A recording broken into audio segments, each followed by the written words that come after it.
Team అంటే స్నేహపూర్వకమైన policing అందించాలి అనే పెద్ద లక్ష్యంతో మహిళలకు పూర్తిగా సురక్షితమైన మరియు భద్రమైన వాతావరణాన్ని అందించాలనే ఆలోచనతో తెలంగాణ రాష్ట్ర ప్రభుత్వం షీ టీమ్స్ను 2014 అక్టోబర్ 24న హైదరాబాద్ నగరంలో ప్రారంభించింది.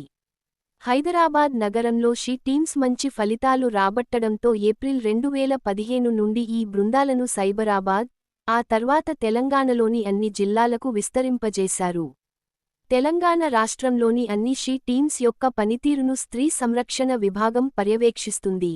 ప్రస్తుతానికి రాష్ట్రమంతటా 331 షీ టీమ్స్ ప్రజలకి సేవలందిస్తున్నాయి. అంతేకాకుండా హై స్కూళ్లలో కాలేజీ విశ్వవిద్యాలయం ఎవరైనా ఏడిపించిన ఎవరైనా ఇబ్బంది పెట్టిన వెంటనే దగ్గర్లోని షీ టీమ్కి సమాచారాన్ని ఇవ్వాలని మంచి అవేర్నెస్ ప్రోగ్రామ్స్ నిర్వహిస్తున్నందుకు మా వెన్నెల వినోదం తరఫున షీ టీమ్కి ధన్యవాదాలు.